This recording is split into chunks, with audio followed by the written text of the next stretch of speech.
The Nightbeat starts right now. They look like flashes on the screen. Surveillance video captures the moment suspects fired at a couple in San Antonio.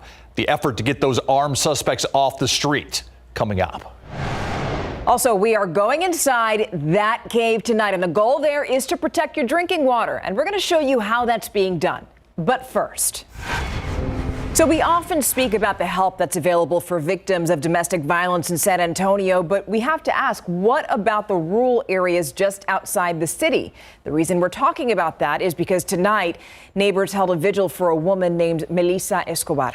Her ex-boyfriend accused of killing her in Pearsall over the weekend. That was before he led police on a chase, then turned the gun on himself. The Night Team's Lee Waldman spoke with Escobar's family and shows us what resources are available to domestic violence victims outside city limits. The bond between sisters. The laughs, the struggles, the arguments between sisters. Fights. Everything. A connection. Nobody can take that away from us, and now all we have is memories. Ripped away Sunday morning. He shot her first in the cheek, and it didn't take her down. Then he shot her. He shot her in the chest. Shoulder blade. It didn't take her down. The third shot was in between her breasts. Monica Ortega and Marissa Gonzalez didn't want to show their faces as they talked about their baby sister, Melissa Escobar, who was shot and killed Sunday in Pearsall, allegedly by her ex-boyfriend and father of one of her children, Fabian Garza. All the time that she was with him, it was nothing but abuse, nothing but abuse. Her story, though tragic, is not unique. It happens everywhere. It doesn't discriminate. Elda Garcia is the executive director of Southwest Family Life Center. They're a nonprofit organization that provides resources for rural domestic violence survivors. We're still struggling to meet the needs of our clients. They cover 5 counties: Medina, Kinney, Uvalde, Real, and Frio, with only 8 employees. Do you think there are enough resources available? I think that's the biggest question. No, there's not. In Pearsall, where Escobar was killed, there's an outreach office, but no women's or domestic violence shelter. The nearest is in Hondo. Law enforcement companies or agencies, they do the best that they can with the resources that they have. During the pandemic, Garcia says their organization has received additional funding to help more victims. But after that, we'll just have to wait and see. Tonight, a candlelight vigil was held in Pearsall, where Melissa was killed, her loved ones wishing she could have been saved from her abuser. My sister suffered a lot. She suffered a lot in the hands of this man who she thought loved her. The Texas Council on Family Violence put out a report. There was a 23% increase in the lives lost by domestic violence. Since 2016, the 5 counties that Southwest Family Life Center covers have always had a name included on that list. Garcia says while they don't have the resources like San Antonio has, they are there to answer your calls and provide as much help as they possibly can. Their number, take this down, it's available 24/7, 830-426-5972. Stephania. All right, Lee, thank you. And we also have a list of resources for survivors of domestic violence online. You know where to go, KSAT.com. It's all part of our series, Loving in Fear. You can also call the National Domestic Violence Hotline, that number 1-800-799-7233. 80 shots fired, a teen couple injured. That's what police know, so they want you to look at this video and tell them if you know anything else. The Bexar County Sheriff's Office says a group of people ambushed a couple Saturday night, then took off in a white 2004 to 2008 Grand Prix. Surveillance video shows the scene on Candlebright Drive near Foster Road and Benz Engelman Road. I was hoping we were going to see that surveillance video. We haven't shown it yet. Sheriff Javier Salazar says the crime was so blatant, investigators are handling this with urgency to catch the shooters. As we see it, those are very, very dangerous people that would just ambush 2 17-year-olds like that in the middle of a residential area. That goes to show that these people have very little regard for human life. All right, here's the surveillance video. Do you recognize this car or any of the people in the video as you see some of those 80 shots go off, the flashes that you see on the screen? If you do recognize any of these people or these vehicles, you can call 2 places. The Sheriff's Office, 210-335-6000, or you can call Crime Stoppers at 210-224-STOP.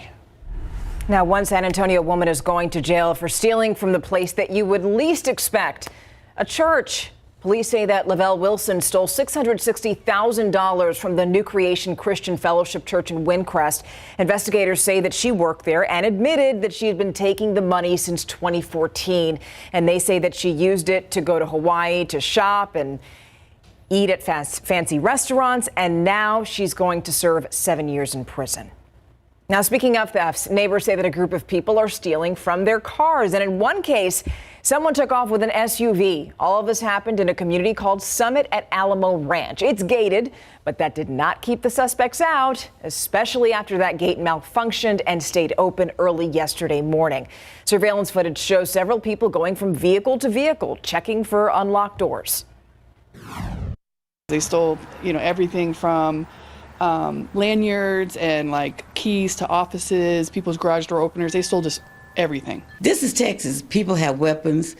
It's not worth risking your life over, no matter what the property is. Now, the Homeowners Association sent a message to the community saying that, yes, it's aware of the situation. It's also repairing the gate, which, by the way, would cost more than $11,000. People in the area want it fixed and also for the suspects to be caught. Exactly 1 year ago tonight, nearly 300,000 CPS Energy customers were without power. People were trying to get warm at the Henry B. Gonzalez Convention Center. After days of cold weather, some residents expressed how angry they were. It took so long for a shelter to finally be set up. Protesters recognized last year's winter storm by gathering outside CPS Energy headquarters tonight. They also held a vigil for those who died in the freezing temperatures. The group Public Citizen says they want to hold our local leaders and the governor accountable. They noted the city did make some changes since last year's storm, but they question if it was enough. I don't know if we are prepared for that. I don't know if we're, prepared for like a very, very hot summer that puts stress on the grid either. The state lawmakers added requirements for the power grid, but some have questioned the loopholes that are still in place. CPS Energy has said they winterized their plants, but have acknowledged some of their infrastructure still needs to be updated. All right, so let's now turn to the race for Bexar County Judge. Tonight, we spoke with yet another candidate for that race. Ivalis Mesa Gonzalez is running as a Democrat, and she says that her experience as the former chief of staff for Mayor Ron Nirenberg is going to help communication efforts between the city and the county. Listen. We need to ensure that there are no duplication of efforts. And that our resources are properly distributed for the sake of the taxpayer. So there are several more candidates running for Bexar County Judge, and we are scheduled to speak with Trish DeBerry during our KSAT Q&A segment during the 6 p.m. newscast on Friday. And yes, we have spoken with other candidates, and you can find those interviews on KSAT.com.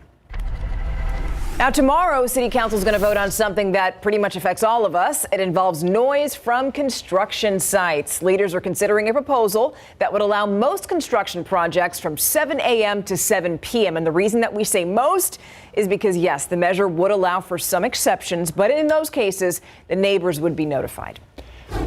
Now for a look at some of the other big headlines tonight. Russia claiming it's pulling troops from the Ukrainian border. The United States not buying that. New satellite images in the last 48 hours show Russia's military continues to build up near the Ukraine border.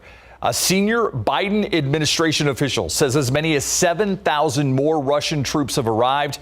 Meanwhile, the U.S. continues to bolster NATO to respond to a possible Russian invasion.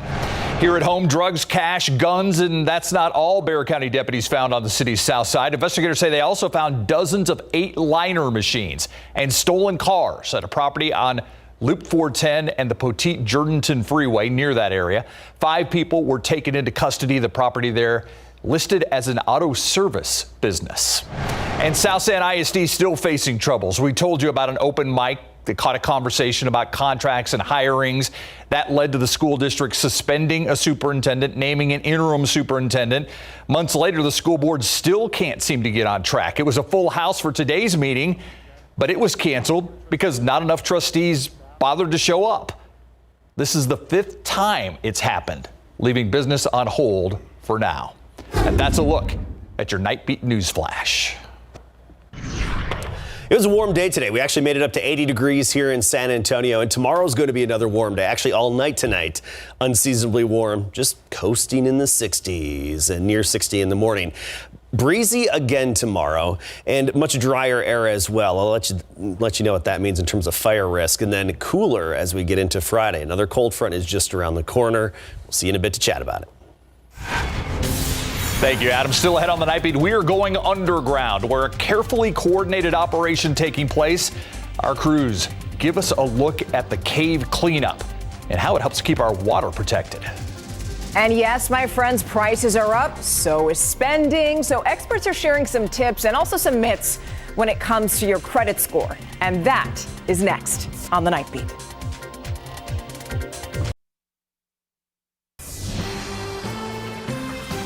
Welcome back. We've seen spending increase in the U.S. at least for the month of January. Experts reminding people, though, to keep your credit score in mind before swiping that credit card. There's some myths when it comes to trying to increase your score. Farnoosh Torabi is the editor-at-large at CNET Money. He says keeping a small balance on your credit cards to help your credit score is actually one of those myths. Carrying a balance on your credit card, the only person that's winning is the credit card company because they are collecting interest on that balance. The credit score lets lenders know how reliable you are at paying off debt, so paying your bills on time is important. Setting automatic payments for your credit cards can also help with that. Lenders also like to see how you manage your credit cards, so keeping the percentage of debt low when you use those cards, also important. All right, now we continue our coverage on San Antonio's water supply. We've told you how rain flows through area cave systems and then recharges the Edwards Aquifer. So it's important to keep trash out of there. After all, that's the water that we drink, right? The night team's John Paul Barajas and photojournalist Adam Barraza joined a local cave cleaning crew as they went underground in Comal County. Check it out. Right foot goes through there. Get the harness set up. Doing really well. Are you lying to me, Gary? No, you are. This is the trashy room. This is a common sight in a lot of caves and sinkholes. All sorts of trash, some old and rusted, some still new and shiny. All the debris scattered along the path water flows through before recharging Edwards Aquifer, San Antonio's main source of drinking water. A lot of the rainwater, washes into these caves and then eventually get to our, drinking water eventually. So we don't want all the trash to be the part of the filtration system. Some of them had like gasoline or gas. So those are really, toxic waste. Dr. Mio Quintano works with the Bear Grotto, a caving group that helps keep caves clean and our water quality high like it currently is. She let us get a first-hand look at a cave cleaning operation in Comal County. Right now, we're about 45 to 50 feet deep in the cave, and this is one of the messiest rooms in the cave. You can see all the trash here, all the different clutter, glass bottles, tin cans. You'll find some random items like this. This appears to be a toy cash register. Then you also have more hazardous things that our water actually filters through before going into Edwards Aquifer. And this right here is toilet bowl cleaner. It actually has danger and poison on it. A lot of this stuff has been here for generations, some of it almost 150 years old. They've been dumping trash and it was just a dumping ground. And then it's only recently that really they realized that the importance of cave conservation. Oh, Lord Jesus. She explained back in the day, it was an out of sight, out of mind mentality. Using caves as essentially a dumpster was common practice. But now with cave conservation awareness, some private landowners invite crews to help with cleanings. We had a rope where we were hauling buckets up and down, full of trash. They don't have an exact number, but believe hundreds of pounds of trash was cleared out in just this one day. Dr. Quintano says they'll probably need a couple more cleanings before they're completely done with this cave. If you're interested in trying to help them out with this type of work, you can visit the Bear Grotto website. We'll have that website link on our website, KSAT.com. John Paul Barajas, KSAT 12 News. That was interesting taking a look at that, right? Yeah, underground and from one grotto to another. This is actually a grotto along the Riverwalk. Man-made. Yes. But still beautiful. And to tie this all together, another factor to consider is keeping our river clean by not polluting and stuff, because all the water runoff from heavy rainfall goes into our waterways and our rivers, and it gets a lot of trash and litter in there. Yeah, even some of the drains that are along roads go directly into the river. Yeah. They do. So, and I know San Antonio River Authority hosts river cleanups and stuff. I think they have one coming up soon, or they just had one. I'm sorry, I don't have the date on hand. Anyway, 80 degrees. That was our high temperature today after a low of 58. Both of those above our averages of 45 and 68. Look at this. Cotulla, 90 degrees, the high temperature today. Del Rio, 86. Even Hondo made it up to 83. New Braunfels, briefly, 81 degrees. Tomorrow's going to be another unseasonably warm day. I just don't think quite as warm. All right, take a look at where we are now. Sitting pretty in the 60s to near 70. 65 Kerrville, 67 here in San Antonio, and 71 Del Rio. But you look off to the north, and that's where we have a cold front that's headed our way. It's just moving through Amarillo as we speak.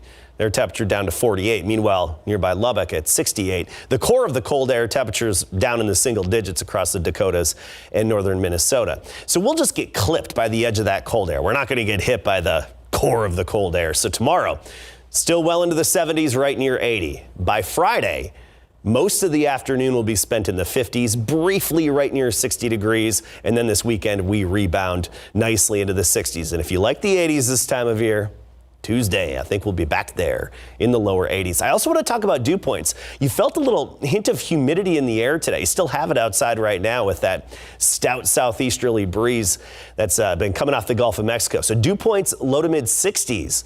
Noticeable mugginess out there, something we haven't really felt a lot of over the past several weeks. That all changes by sunrise. A boundary is going to shift our wind and push in some dry air, and that's going to drop our humidity and give us some really dry air tomorrow and even through the weekend. But the key tomorrow with the dry air, it's going to be combined with a gusty wind, at times between about 30 to 35 miles per hour. That gives us a red flag warning. We're not warning you of red flags falling out of the sky. That just means that there's high fire danger. So if, say, a grass fire or a structure fire happens to develop, it could spread quickly and easily because of the weather conditions, dry air, and of course the gusty wind. So let's talk about our weather pattern. The rain already soaking parts of West Texas and even stretching up into the Panhandle. I know we would love to tap into that, this big upper level disturbance, throwing that energy into Texas right now, but not hitting us. And it's going to stay to the north of us, mainly I-20 and northward through Oklahoma and parts of the Northland as well. Already some severe weather along I-20 with that upper level energy. And this activity is going to be going on through the night and early morning hours right along the Red River, especially up into Oklahoma. They'll have some heavy precipitation, even some snow on the backside of it around here.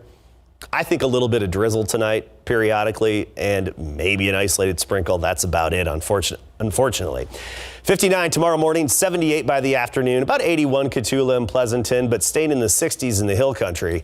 And then we look ahead, near freezing Friday morning. Then we do it again Saturday morning, right near freezing. Those will be the low points temperature-wise. But windy tomorrow. Yes. All right. Thanks, Adam. Spurs versus the Thunder. Yes, ma'am. All right. Now, the Thunder they were shorthanded. Yes, they were. Took advantage of it. And they did. But there were some pretty tense moments. They tried to give it away a couple of times. When we come back, you say I had the Spurs ended the first half of the Rodeo road trip on a winning note tonight. And accusations leveled against a Cowboys executive led to a multi-million-dollar settlement. Coming up.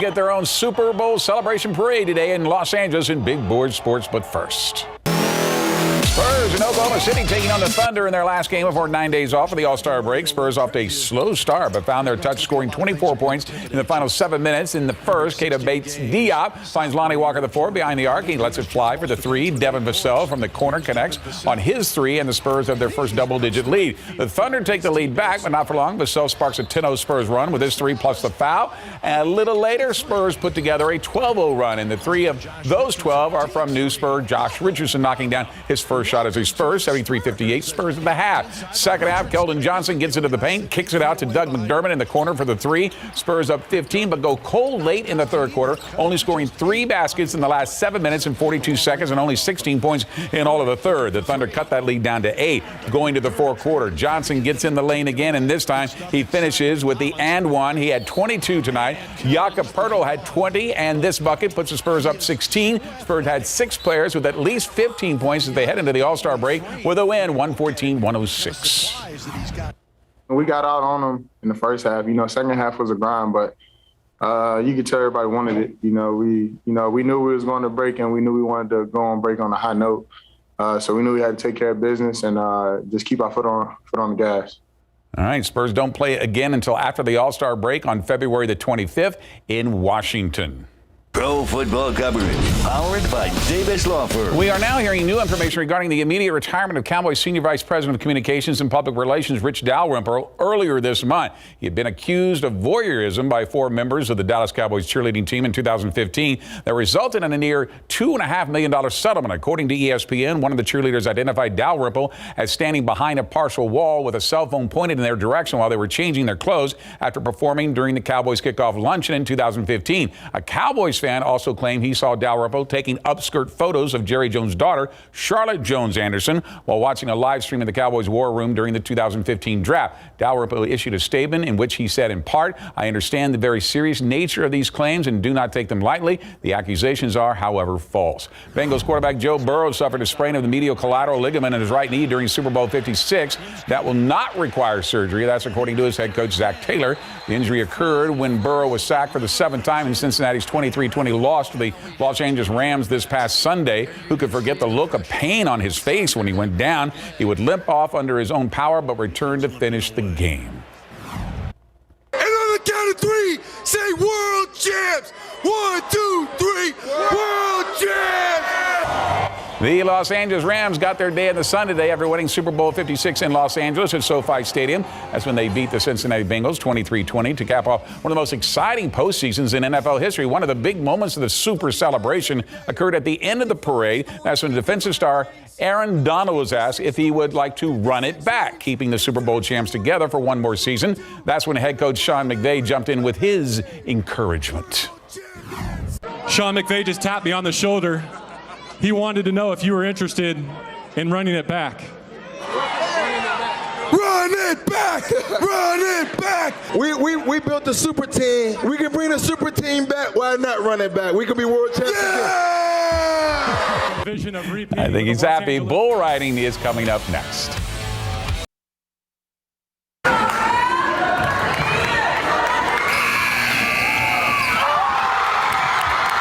How about that? That's Brandon Kerr of the Del Rio Rams junior varsity squad who made this more than half-court shot against Laredo LBJ. That shot tied the game at 58-all, sending into the first of 2 overtimes where Del Rio won 66-59 in double overtime. Now Brandon is a big man on campus. Bullfighters Cody Webster and Chuck Swisher had a little easier time tonight in bull riding at the San Antonio Rodeo. This is about as close to disaster as they would get when Trey Kimsey came out on board White Train, only they are too close to the chutes here. Look at that.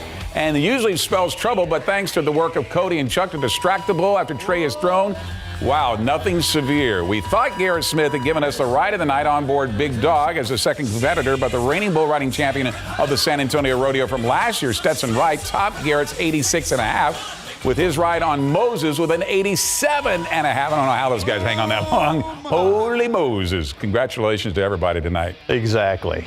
Yikes. All right. We'll be right back. She's still amazing. Yeah.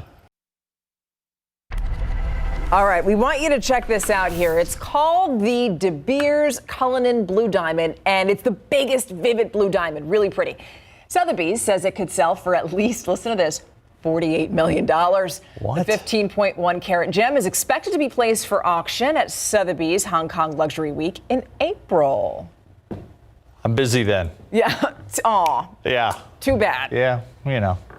Do you know how many nice trucks you could get for that money? A lot. As I go home to work on Old Blue right now, that's Yeah. all I'm thinking. Anyway, we'll be near 60 tomorrow morning. By the afternoon, back up near 80 degrees. Cooler by Friday, and a pleasant weekend.